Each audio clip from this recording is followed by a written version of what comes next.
eres rey de este pueblo, eres Dios en esta ciudad, el Señor de esta nación, eres Dios.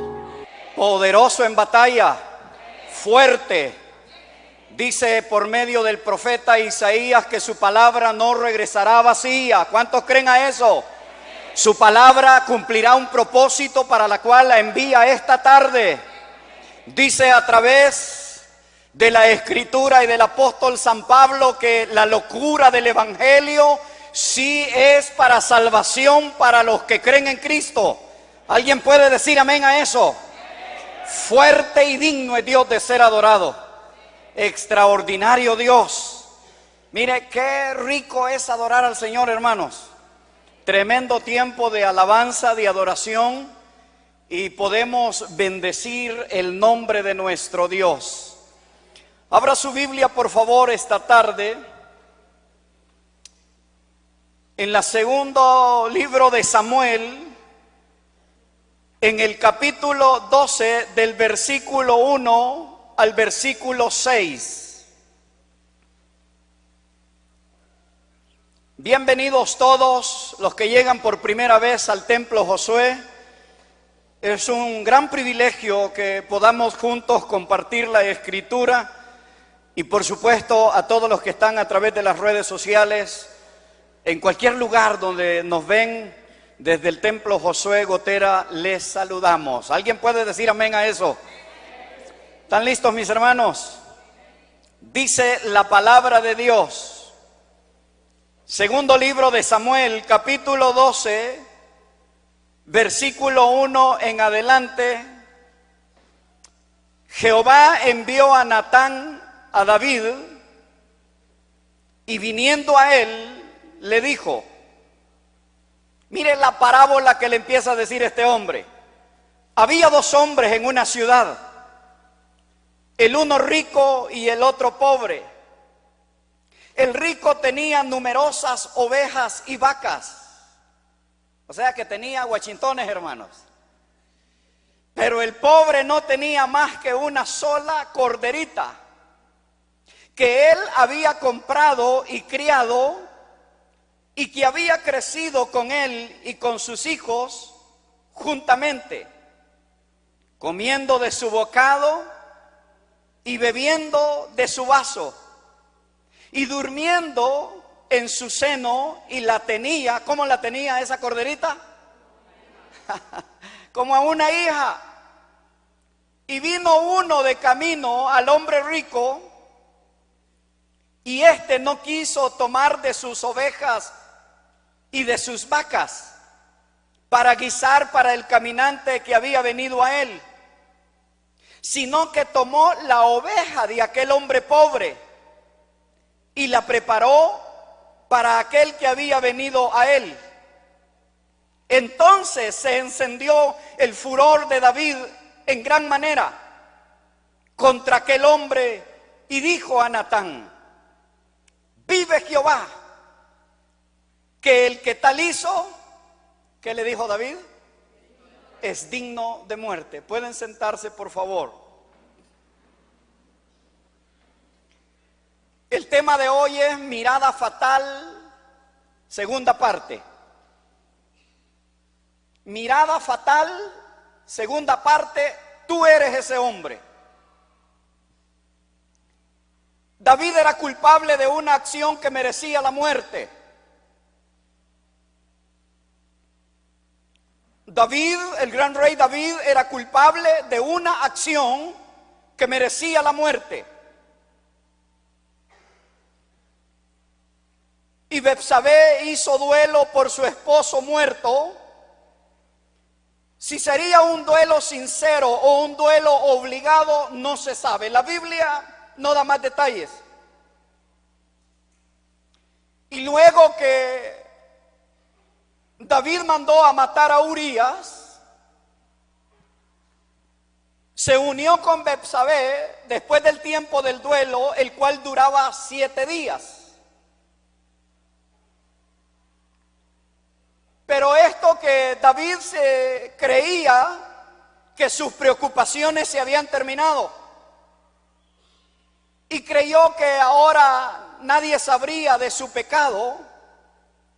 Pero David estaba muy equivocado, porque las cosas que le venían eran las consecuencias de haberse robado la corderita de otro hombre.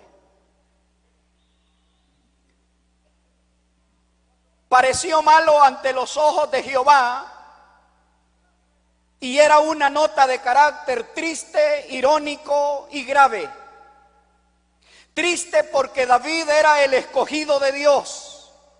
Irónico porque todo lo que David hizo por esconder su pecado no le valió de nada. Y grave porque los hechos de David habían ofendido grandemente a Dios. Cuando David tenía alrededor de 50 años de edad, cometió el adulterio, pero en vez de enfrentarlo y reconocerlo de inmediato, lo ocultó, como dije el domingo pasado, con un asesinato premeditado, y casi todo un año vivió engañado.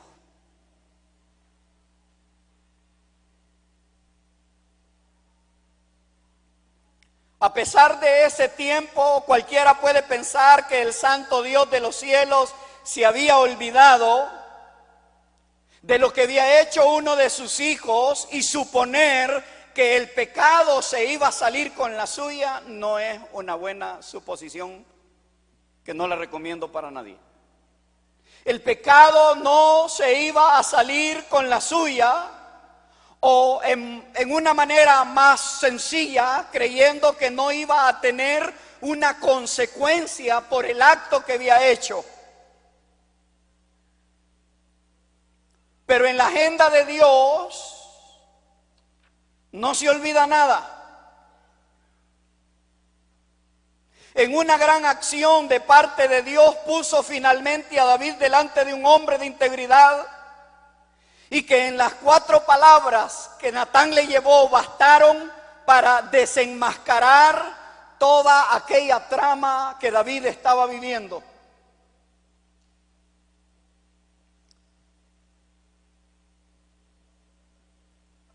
Natán no fue por su propia cuenta. Dice Segunda de Samuel, capítulo 12, versículo 1, entonces el Señor envió a Natán.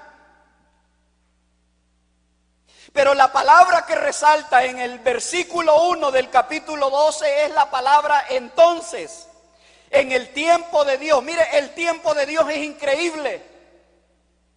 Esa palabra entonces la jalamos del versículo anterior, haciendo un contexto del pasaje del capítulo 11 al versículo 12. Entonces, después de describir todo lo que había pasado en el capítulo 11, viene Dios y dice, ahora es el tiempo. ¿Cuándo fue enviado Natán a David? ¿Inmediatamente después del acto del adulterio? No. ¿Cuándo fue enviado Natán a David? ¿Inmediatamente después que Betsabé dijo que iba a tener un niño? No. ¿Inmediatamente después que asesinó a Urías? No. ¿Fue Natán en el momento en que David se estaba casando con Betsabé? No, porque no era el tiempo perfecto de Dios.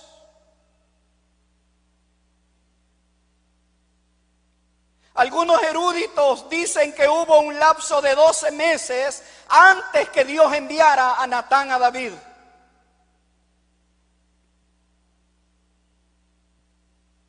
Seamos sinceros nosotros. Hay ocasiones en que cuestionamos el tiempo de Dios. Hay ocasiones en que usted dice, ¿por qué Dios tarda tanto? Hay ocasiones en las que yo pueda decir, Señor, que al caso no está de nuestro lado, o cualquier situación que sea, pero debemos de entender que Dios tiene una agenda para cada uno de nosotros. Y decimos, ¿por qué es que es tan lento el Señor? Dios trabaja en un reloj muy personal. Dios sabía cuál era el momento perfecto y Y también sabía quién era la persona correcta que iba a enviar.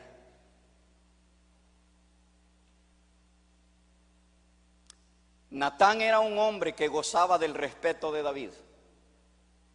¿Por qué? Porque Natán se lo había ganado durante años siendo uno de los profetas de Israel, pero también se convertía en uno de los consejeros del rey. Lo conocía muy bien.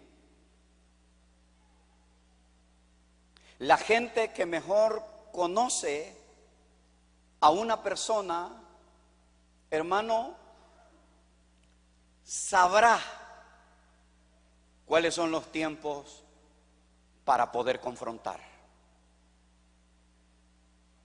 Y David estaba ahí. El profeta Natán no necesitaba ninguna presentación, ningún protocolo, porque el rey lo conocía muy bien. Ahora póngase usted en las sandalias del profeta y piense en lo difícil del encargo que Dios le había encomendado, porque si hubiese sido el hermano Misael, le digo, no, Señor, manda otro, yo no voy. Si llegara ante el rey y decirle tal declaración, mire, en la NEC, como decimos en El Salvador. Diga conmigo, en la NEC, hermano. Llegar con esta misión delante del rey significaba jugarse la vida. No, mira, anda a decirle a fulano de tal que anda caminando mal. Yo no, ¿qué bandeada me va a dar? Va a decir usted que no miras que... No, aquí no había elección. Dios le dijo a Natán que tenía que ir a confrontar a David. Tenía que pararse frente al hombre más poderoso de la nación y confrontarlo y decirle lo que había él evitado decirse a él mismo.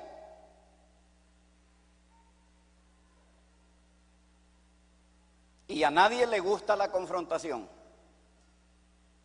Y nosotros como buenos salvadoreños lo primero que decimos es, ¿y usted quién es para decirme a mí? Amén, hermano. Así decimos nosotros. ¿Y a vos quién te mandó? Pero la orden era específica y David tenía que ir donde el hombre más poderoso y más importante de ese momento. David no llegaba para darle un saludo de estado, no llegaba para decirle, oh gran rey, qué grande, cómo has crecido, qué tremendo ejército el que hay en Israel. No, el profeta no iba a darle elogios al rey. Dejémonos de superficialidades. Natán llegaba con una misión muy delicada.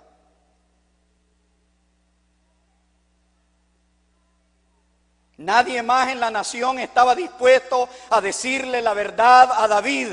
Nadie se atrevía a decirle, David, tú eres el que te robaste la corderita del hombre pobre. Dígale al rey eso. ¿Cómo decís? ¿Soldado? No, hombre. Póngase en los zapatos de Natán usted. Ahora, mire lo que dice la escritura, segunda de Samuel, capítulo 12, versículo 1 al 3. Jehová envió a Natán a David y viniendo a él le dijo, había dos hombres en una ciudad, el uno rico y el otro pobre. El rico tenía numerosas ovejas y vacas, pero el pobre no tenía más que un solo corderito que él había comprado y criado y que había crecido con él y con sus hijos juntamente, comiendo de su bocado y bebiendo de su vaso y durmiendo en su seno, y la tenía como a una hija. David se acomodó a su silla real y sigue escuchando el relato y pensando que Natán estaba hablando de algo que había ocurrido en la ciudad de Jerusalén.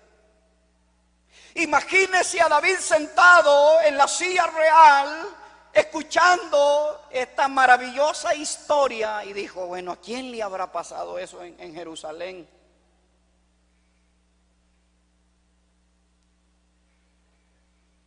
Vayámonos al versículo 4. Y vino uno de camino al hombre rico, y éste no quiso tomar de sus ovejas y de sus vacas para guisar para el caminante que había venido a él, sino que tomó la oveja de aquel hombre pobre y la preparó para aquel que había venido a él.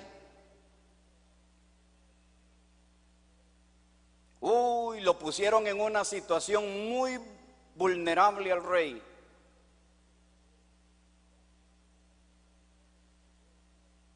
Y lo que viene, él solo se sentenció. Versículos 5 y 6. Entonces se encendió el furor de David en gran manera contra aquel hombre. Y dijo a Natán: vive Jehová, que el que tal hizo es digno de muerte, y debe pagar la cordera con 4 tantos, porque hizo tal cosa y no tuvo misericordia. La injusticia del rico en la parábola era clara y repugnante. El rico había actuado con avaricia, con injusticia, sin ninguna compasión y sin ninguna justificación, quitándole la oveja al pobre.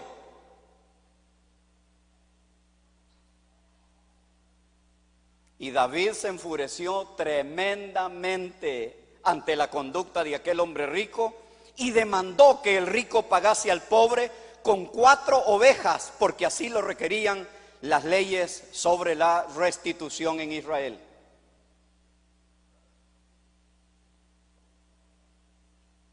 Éxodo capítulo 22, versículo 1 dice: cuando alguno hurtare buey u oveja y lo degollare o vendiere, por aquel buey pagará 5 bueyes y por aquella oveja 4 ovejas. La indignación de David para con el hombre rico fue tan grande que llegó él a pensar que este hombre merecía la muerte. Y dijo: vive Jehová, que ese hombre tiene que morir. Uy, ¿cómo haber estado el corazón de Natán? Natán ha de haber dicho: listo, ahí lo quería agarrar.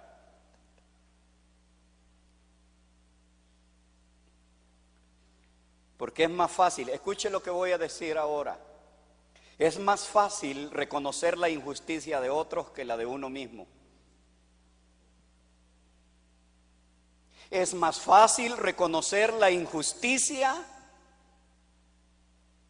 en otros que no. Así somos de campeones aquí nosotros. Miramos las injusticias de los demás, pero nuestras propias injusticias las dejamos pasar de lado. O sea, hacete el ojo o hacete el ojo pacho, dejásela pasar. Así somos. Somos tremendamente nosotros en una actitud de que no reconocemos nuestras propias injusticias y nos enfocamos en reconocer las injusticias de los demás, y siempre le echamos la culpa a otras personas por nuestros propios pecados o por nuestros propios errores. En buen salvadoreño, al chucho más flaco le pegan las pulgas. ¿Ha visto usted a alguien que llega donde usted le dice: no, mire, si yo soy terriblemente pecadora? No, usted no sabe lo injusta que... No, usted no va a encontrar a alguien así. Pero señalar a los demás, Al reconocer la injusticia en la acción de aquel hombre rico, David estaba en la posición que Natán lo quería. Natán había conseguido la reacción que buscaba en David y ahora podía confrontarlo directamente. ¿Saben qué hizo David, mis hermanos? Se colocó solito la soga al cuello. Y lo único que tenía que hacer Natán ahí, ¿qué era? Jalarla. Amén, hermano. David, cuando dijo eso, se puso el lazo, y Natán ahora lo que tenía que hacer era apretarle el buche.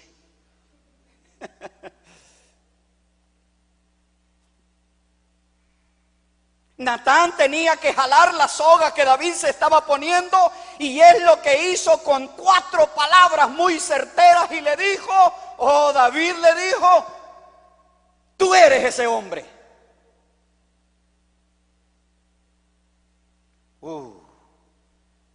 Se le terminó la farsa de un año a David.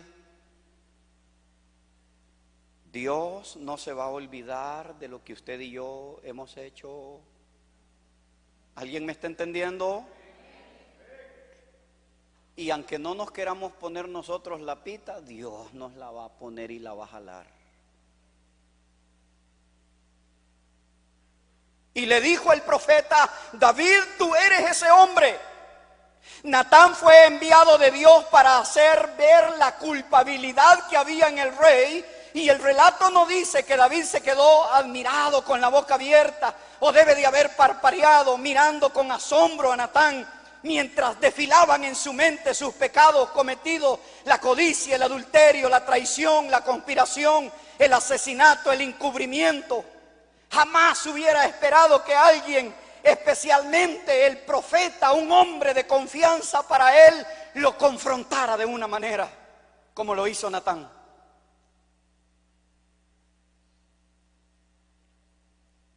Llamé a una persona en mi consejería, lo senté enfrente de mi escritorio y le dije: hermano, tiene que caminar de esta manera, de esta manera, de esta manera.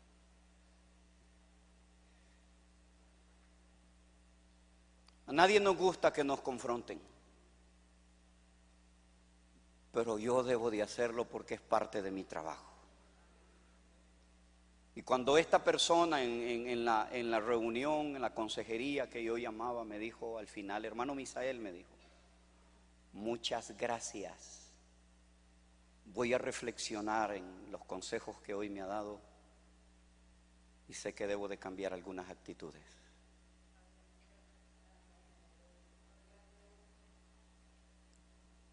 Porque las personas que te aman te van a confrontar. ¿Alguien me está entendiendo?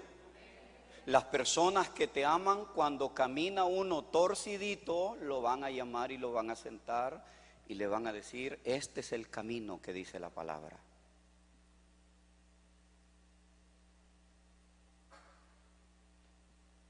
Ahí estaba David ahora. Tus verdaderos amigos te van a confrontar cuando camines mal, y voy a darte una buena recomendación: no te molestes con ellos. Posiblemente alguien que nos mira en otro lugar, se congrega en otra iglesia, posiblemente alguien te ha confrontado. Alégrate, porque quieren el bien para ti. Porque las personas que aman corrigen. ¿Cuántos pueden decir amén? Las personas que te aman te van a corregir. Hoy la tarea que yo tengo es también de corregir. En la iglesia existen normas y disciplinas. Amén, hermanos. En cualquier organización que usted trabaje, sea pública o privada, hay normas, hay reglas establecidas. Y la iglesia del Señor no es la excepción. En toda iglesia deben de existir normas y reglas disciplinarias, por si se llega un momento de ocuparlas. Entonces la gente que te ama te va a corregir. Proverbios capítulo 27, ráyelo por favor. Proverbios 27, 6 dice: fieles son las heridas que causa el que ama. Fieles son las heridas que causa el que ama. Esas no son palabras mías, es la escritura. Amén, hermanos. Pero fíjese que investigando un poquito más, quiero decirle cómo lo dice en hebreo esas mismas palabras. Este versículo dice en hebreo: fiables son las magulladuras causadas por los golpes de quien te ama. Este tipo de confrontación es lo mejor para un cristiano que oculta un pecado secreto.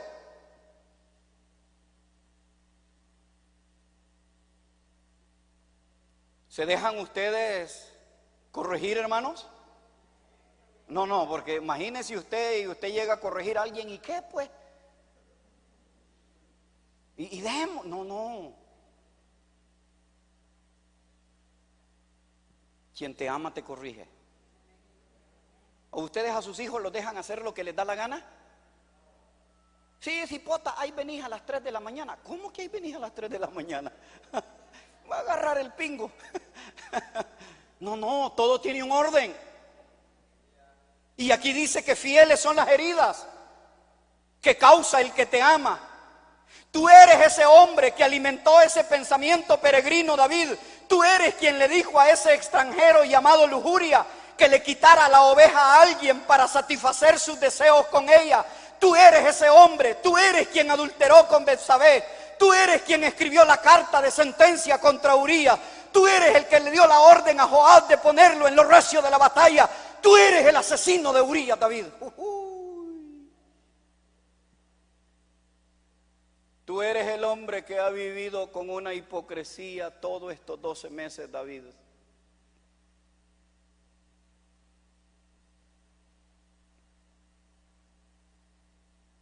No estaba fácil la tarea de Natán. El pecado es juzgado primeramente por ser una violación de la palabra de Dios. El pecado trae el rompimiento en las relaciones que han sido establecidas dentro del pacto de Dios por medio de Jesucristo. Y nosotros nos convertimos sin excepción alguna. Tú y yo somos esos hombres que por ley, dice la Escritura, traemos pecado y hemos ofendido a Dios. Ya me salvé yo, decía usted. No. Por cuanto todos pecaron, todos estamos destituidos de la gloria de Dios. Tú eres ese hombre.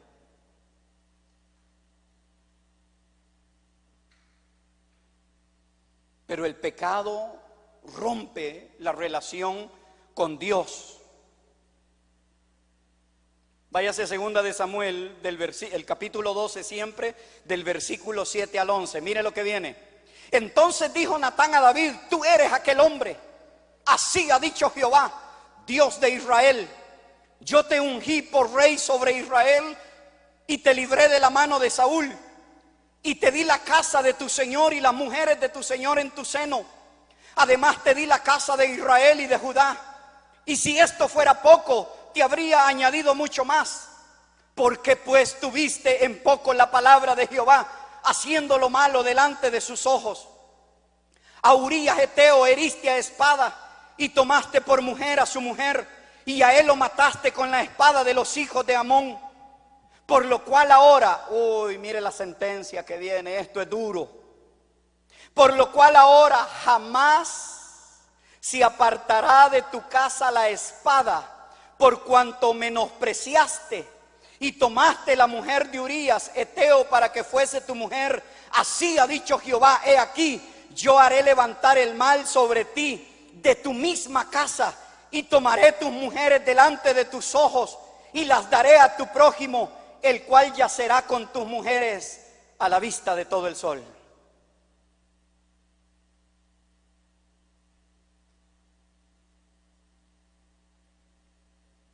Ahora venía la sentencia.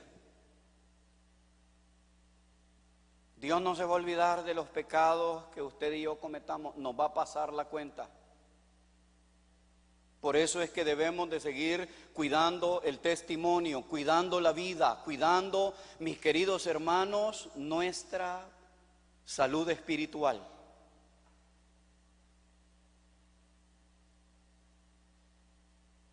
Dios no puede ser burlado.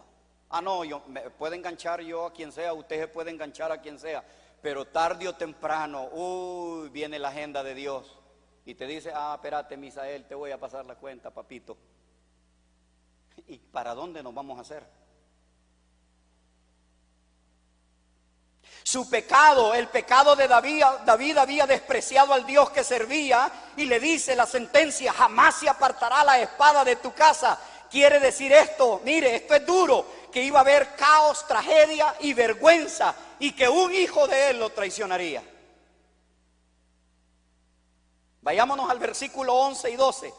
Así ha dicho Jehová: he aquí, yo haré levantar el mal sobre ti de tu misma casa, y tomaré tus mujeres delante de tus ojos y las daré a tu prójimo, el cual yacerá con tus mujeres a la vista del sol, porque tú lo hiciste en secreto, mas yo haré esto delante de todo Israel a pleno sol.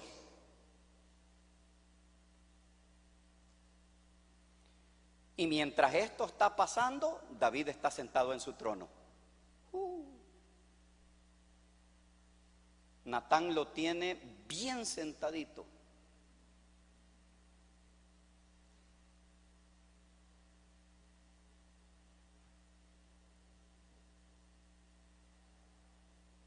Quizás estaba mirando hacia arriba mientras escuchaba la voz de Dios por medio de Natán.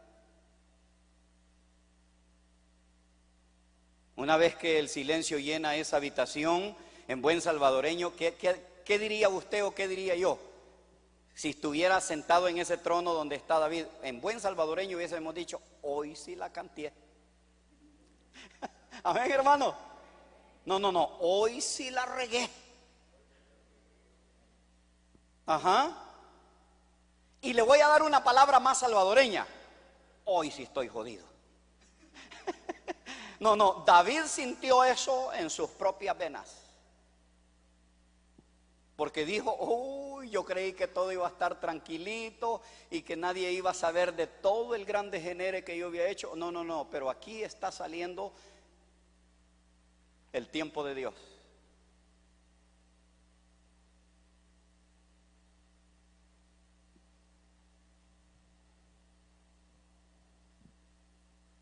¿Y sabe qué le dice en ese momento David a Natán? Me encantan las palabras que le dijo. Le despertaron la conciencia al rey de Israel. ¿Sabe qué dijo? Después que oyó la sentencia, dijo, he pecado contra Jehová. ¡Qué palabras! Pero nosotros le dicen, ay, vos qué vas a creer, cómo voy a andar yo de pecador, que no sé qué, vos te lo estás inventando. Así somos nosotros. Porque no queremos reconocer nuestra pecaminosidad. Este es que ahí anda, que no sé qué, que no sé. No, espérese. David dice y le dijo después que oyó toda la sentencia, no le dijo a Natán, ¿cómo me voy a zafar de esta? He pecado contra Jehová. Le despertaron la conciencia al rey. La espada de Natán estuvo a escasos centímetros de la conciencia de David y una estocada repentina y cayó de rodillas delante de Natán. Así te quería oír, papito, le ha de haber dicho. Esa es una frase salvadoreña, ¿verdad? Leamos la parábola de Natán para nosotros mismos. Por favor, hermanos, leamos la parábola de Natán para nosotros mismos hasta que podamos decir yo soy ese hombre, hasta que podamos decir yo soy esa mujer. Voy a hacerlo más despacio. Leamos la parábola de Natán para nosotros mismos hasta que podamos decir yo soy ese hombre o yo soy esa mujer.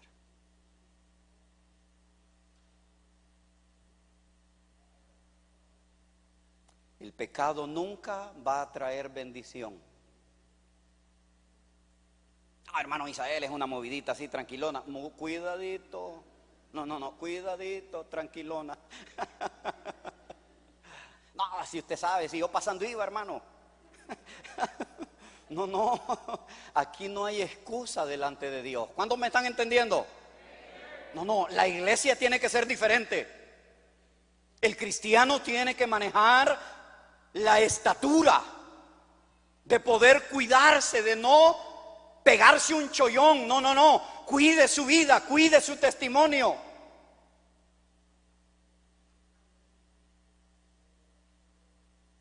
Leamos la parábola de Natán para nosotros mismos hasta que podamos decir yo soy ese hombre. El orgullo no nos deja aceptar nuestros pecados. Bájese y alcanzará misericordia.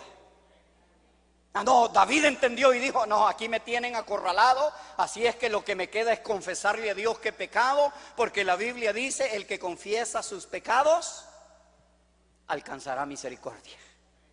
Ah, no, si la hemos canteado, usted viene y le dice, Señor, perdóname, perdóname. Porque la penqueada puede ser un poquito más tranquilona.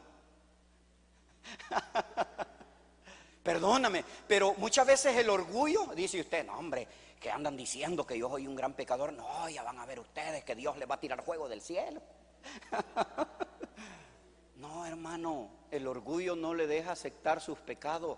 Reconozcámoslos, confesémoslos, arrepintámonos y no hay que seguir en esa vida. Porque el orgullo nos juega muy malas pasadas. Bájese y dígale al que está a la par, bájese y va a alcanzar misericordia. Deje de andar con los humos arriba. La gente sigue anhelando el mensaje de Dios. Si encuentra a una persona que voluntariamente ha tomado el mal camino, enfréntela, llame la falta por su verdadero nombre, pero hágalo. No eludan su responsabilidad. No la disculpe con explicaciones convenientes. Llámele pecado a lo que hay que llamarle pecado y punto. Amén, hermanos. Ay, es que es muy duro. No, si la Biblia dice que lo que es pecado es pecado. Ay, en esa iglesia no tienen amor. ¿Han oído ustedes eso, va? Allí no hay amor. No, espérese. Dios es amor, pero cuando agarra el chilillo, no. Nos deja bien payulo.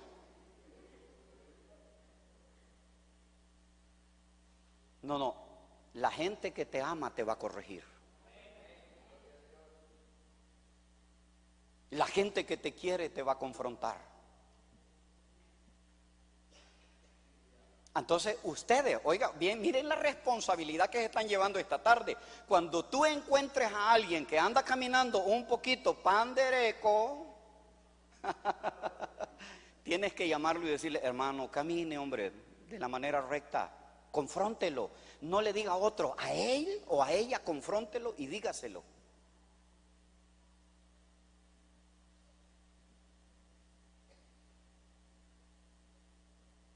No eluda la responsabilidad, no dé disculpas con explicaciones convenientes, llámele pecado a lo que es pecado y punto. Natán le dijo, tú eres ese hombre. Al darse cuenta David que absolutamente es culpable, lo admite sin vacilación y dice, he pecado. Con este reconocimiento comienza la restauración y Natán le responde inmediatamente, todavía lo tiene sentado en el trono.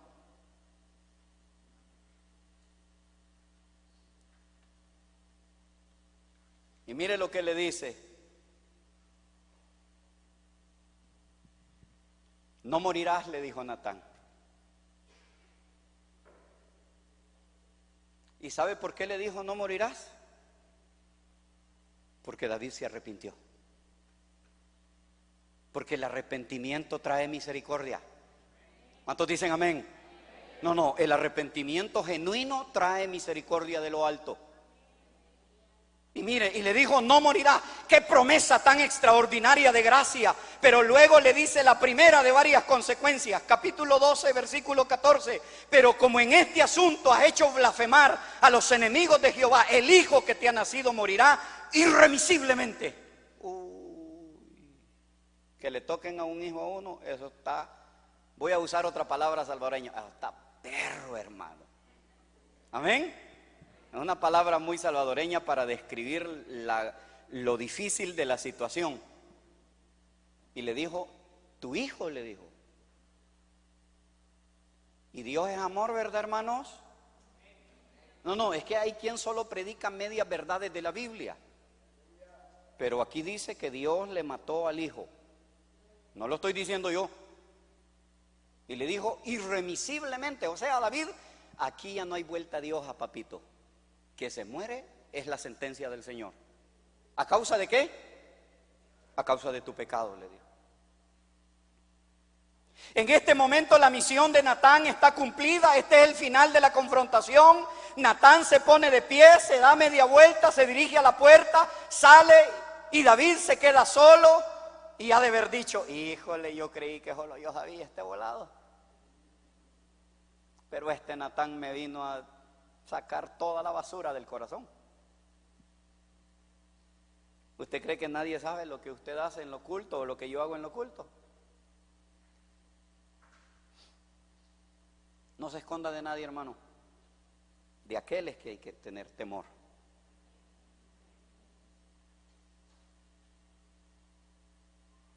Natán se pone de pie y se va, y quizá fue esa misma noche, oiga esto, quizás estoy diciendo, esa misma noche que escribió el Salmo 51 del versículo 2 y 3, lávame, dijo David, más y más de mi maldad, límpiame de mi pecado, porque yo reconozco mis rebeliones y mi pecado siempre está delante de ti. Qué alivio tan grande es el perdón, mis hermanos.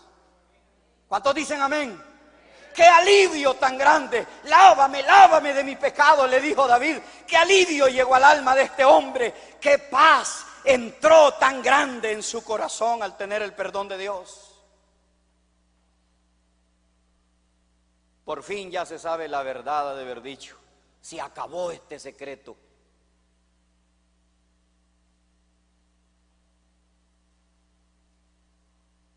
Ahora tiene la seguridad del perdón de Dios. Ahora tiene la seguridad del perdón de Dios. Por fin la llaga está abierta para que de par en par la pus pueda salir y así desaparecer la infección llamada adulterio. Confrontación efectiva lleva a un arrepentimiento verdadero. Amén, hermanos. Ay, hermanos, que yo tengo miedo. Ay, señores, bien enojada. Si Dios te dice, confróntalo. De hecho, todos como creyentes, según el apóstol San Pablo, tenemos la obligación de confrontarnos entre nosotros.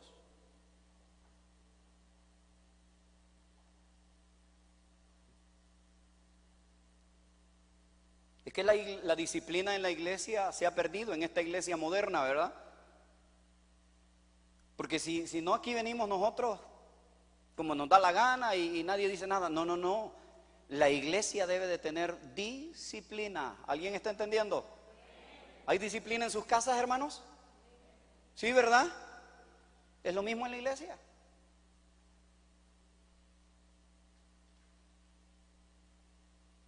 Entonces la llaga está sacando toda la pus y ahora más que nunca se necesitan hombres como Natán con valentía. Usted no tiene nada que perder si disciplina conforme a la palabra de Dios. No tema la pérdida de una amistad. Dios honrará la verdad, después de todo es la verdad y solo la verdad la que hace libres a las personas. Dios sigue honrando la verdad y aun cuando sea difícil defenderla, usted tiene que hacerlo. Yo tengo que hacerlo. Quien no ama no confronta.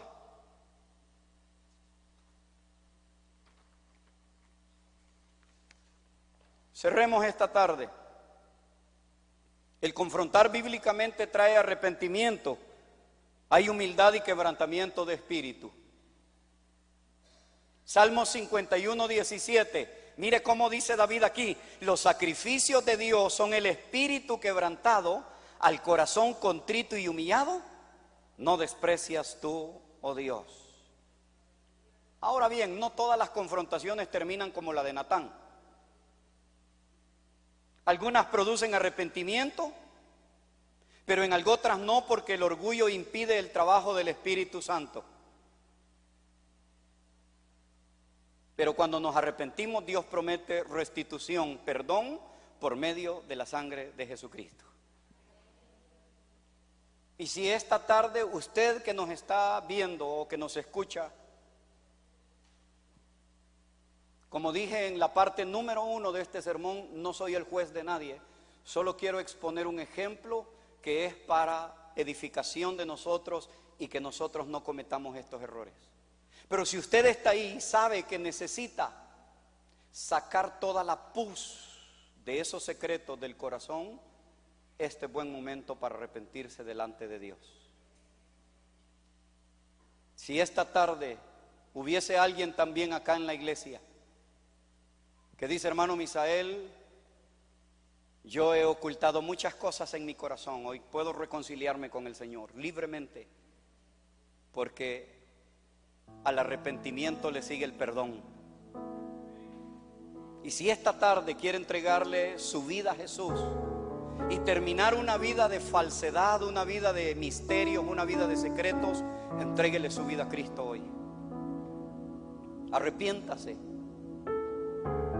Arrepintámonos para que alcancemos gracia y misericordia, porque primera de Juan capítulo 1 versículo 9 dice: si confesamos nuestros pecados, Él es fiel y justo para perdonar nuestros pecados y limpiarnos de toda maldad. ¿Alguien crea esa palabra? Si usted quiere hacer esta oración ahora, diga conmigo: Señor Jesús, reconozco que soy un pecador.